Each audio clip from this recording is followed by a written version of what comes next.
2022.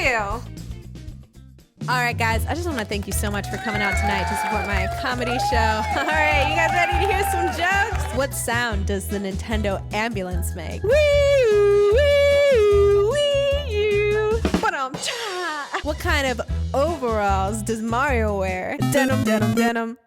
Denim, denim, denim. My last one before I leave you all for tonight. What does Mario say when he stubs his toe? Nintendo! Press start to play.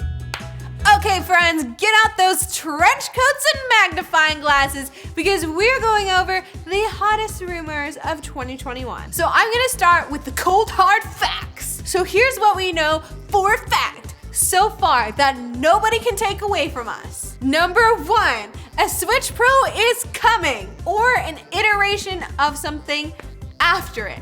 Basically, a new Switch device is coming, and Nintendo has confirmed it. Not only have they confirmed that a new device is coming, but they've confirmed that the new device is coming before 20XX. A part of my soul has just died. What does that mean, Nintendo? Why can't you give us straight answers? Why can't we have nice things? Nintendo has officially said on the record that they, quote, have no plans for launching any other model of Switch console. But then right after that they said, at this time. So, who really knows? Basically, number three fact we know is that Nintendo loves to mess with our heads. Now, I'm going to get us started off with the hottest and honestly most dramatic rumor we have heard about the Switch Pro in 2021. And that is the rumor that there were 11 developers in possession of 4K toolkits given to them by Nintendo. Now, why is this the hottest rumor of 2021?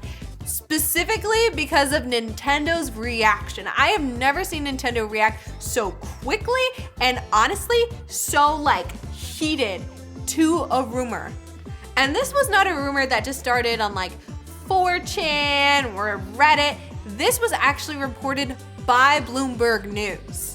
And this is Nintendo's response. Honestly, still gives me a little bit of chills. A report published this September 30th falsely claims that Nintendo is supplying tools to boost video game development for a Nintendo Switch with 4K support.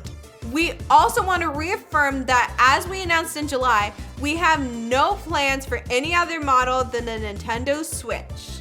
They came a little too hot at Bloomberg News after this. It seems like they had a lot to defend. And I don't know if that was just the plain defense of we want people to buy the OLED, we don't want them not buying it because they think there's another 4K model coming out soon, or what. But a little bit of me thinks Nintendo doth protest a little bit too much there. Plus 11 developers, that seems like a lot of developers, that all 11 are wrong. I don't know. It's suspicious to me. As for what the most popular rumor of what specs we can actually expect from this coveted Switch Pro, this is the top one. A data miner found in a recent firmware update that it seems to suggest that the Switch Pro would be running off of the same processor as the 2019 Switch model, as well as the Switch Lite. This is the Tegra X1 Plus chipset. The leak uncovered a project spelled AULA, which indicates that the chipset will offer a higher performance by being pushed to higher clocking speeds supported by an improved cooling system. Now, if you're not a tech person, I know that just sounded like a lot of gibberish to you. Basically, it's just gonna work better. That's all you need to know. It's just gonna be great. Also, a lot of rumors at the time too that the console would also get a visual upgrade in handheld version, that infamous OLED screen, which we now know as the Switch OLED version, of course. The only difference here being in that rumor, when docked, it allowed for 4K gameplay using the Realtek chip. Again, my favorite rumor is that a data miner has found the capabilities for 4K gameplay in the current Switch OLED dock, which personally makes a lot of sense to me, especially with the fact that Nintendo is selling them separately, which I feel like is pretty rare for Nintendo to do. And it doesn't make a lot of sense to me that they would go through all of that, selling a dock separately, just for built-in LAN port. On the tech side, we have heard a lot of talk as well that the Switch Pro could feature NVIDIA DLSS AI, along with a more capable CPU as well. One leaker went as far to even say that the power of the Switch Pro's handheld device would rival that of a PS4, which is incredibly impressive. Again, if it's all in a handheld device that could still be docked, but could also be played to its full power handheld. Big rumor that I felt like just made a little bit of a ripple, but I honestly believe with my whole heart is that somebody overheard a lunch conversation where a person claimed to be working on the thing after the Switch.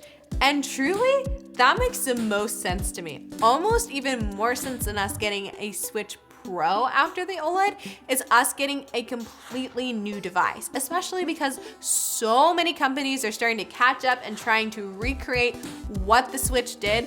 I can't see Nintendo staying in the past for long. Nintendo has always been an innovator, and I know if I was doing a project and everybody was making copycats, I would want to create something that would leave them in the dust. It's like, oh, you're recreating my past? I've already moved on to the future. I will say this year, I feel like a vast majority of the rumors for the size of the Switch Pro were actually correct for the Switch OLED model. They just didn't know it was the OLED model rather than a Pro. That being said, a lot of people are wondering if the Switch Pro, if it does exist, what that screen size is going to be. If it's going to stay at that 7 inches or if it's gonna get even bigger to maybe 9 or 10. I feel like you can't really get past 10 on a handheld device without looking a little ridiculous. Now that we've addressed some of the hottest rumors of the year, I think it's worth saying, what do fans actually want from a Switch Pro? Obviously, the number one thing on our wish list, which would surprise absolutely no one, is docked 4K gameplay. I think we've been almost too vocal about this, to the point that I honestly think Nintendo's a little bit annoyed with fans because they keep begging for 4K gameplay. Honestly though, at this point, I feel like we've been asking for so long, they kind of have to give it to us. Either they're going to give it to us or give us something like better. Who knows? Maybe we're not getting 4K gameplay because we're about to get 6K gameplay. Probably not, but it could happen. All I know is that Nintendo fans have been so incredibly vocal about this, and while Nintendo does have a history of ignoring us, I genuinely think people would riot if they don't get it soon. So I feel like it's gonna happen for us. Fingers crossed, arms crossed, elbows crossed, everything crossed, legs crossed. Another major thing that is on, honestly, I don't want to say things that we want, but our list of demands, 1080p free handheld display. This is truly not too much to ask. Like, this is, for most places, the bare minimum, but we only get 1080p on the TV. On the TV! Handheld is still 720. Like, we're living in 2021, almost 2022. Nintendo, this is not a need, this is a demand. And the rumors for the Switch Pro are on our side for this, so thank goodness. Hopefully they're right, because I will say we had a lot of great luck uncovering things for the Switch OLED model that I feel like I have a lot of faith in some ways for the Switch Pro rumorville. Like, you guys were right about a lot of things. Wrong device, but you were right about a lot of things. Now, I will say the OLED made some improvements on this. Obviously, the kickstand is no longer disgustingly flimsy. It's actually like hardy and worthwhile. And again, I am very pleased at how they fixed this area right here over the fan. I will say on my original Switch, just the way it was set up, that was like one of the first things to go. Like, I was losing like little bits and pieces and it was like cracked a little bit. It was not good.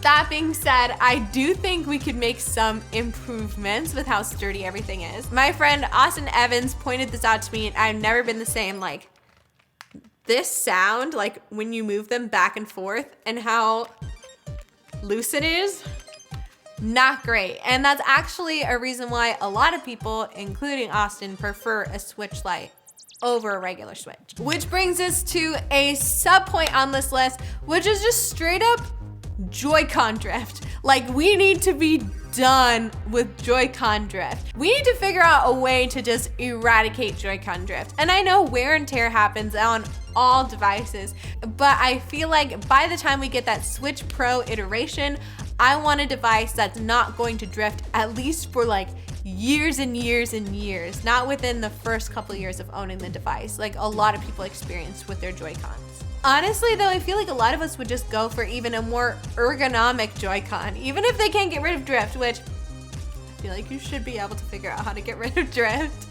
Even something just more ergonomic, I feel like is really going to be a crowd pleaser for this inevitable Switch Pro. And now, it's time to talk about the rivals. Dun, dun, dun! These are devices that are coming in 2022 that I hope light a little fire under Nintendo's butt, whatever this mysterious device after the Switch is going to be. First up is the Qualcomm rival, which honestly I feel like is truly has anything to hold up against the Switch. Thankfully for Nintendo, this is only currently being sold for developers, but who knows how long that's gonna last because the public has made it very clear that they are very interested in this. In fact, they just announced that they're running Game Pass on this device, which again, they say is only for developers, but I'm definitely side-eyeing them and will be for a long time because this does not seem like something that's going to go away very quickly. The device itself is called the Snapdragon G3X and is currently being called the Handheld Developer Kit by Razer, who is also partnering to make this device a reality.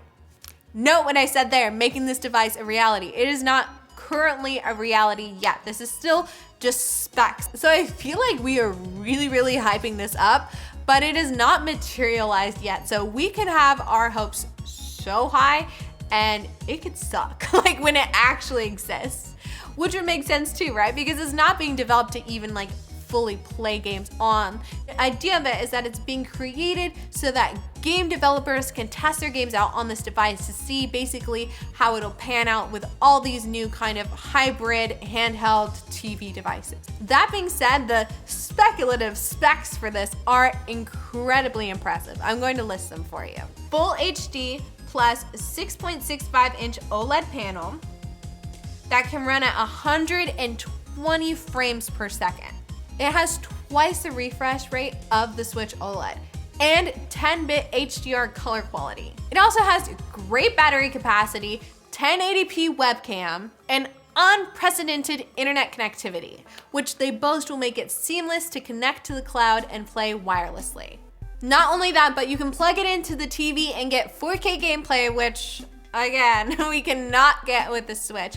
But you do get a lower refresh rate on this device of only 60 Hz. Our next rival to join us in the corner is the Steam Deck. The Steam Deck was supposed to come out this month, but was delayed all the way until 2022. They have released the final packaging and casing for this device, so it makes me feel like they're at least close to finish because you don't really start building the box unless the device is done. This device comes in a 64GB and 256GB version. That 64 again, very similar to the Switch OLED. They have a black case, which again looks very similar to the original Switch model. That being said too, what we've seen so far of the Steam Deck leads me to believe that we are in the final prototype stage. I do not think we're going to be seeing any major changes from what we've currently seen of the Steam Deck, which looks like this, until it hits the market. Will it be the heavy hitter in February that people are expecting?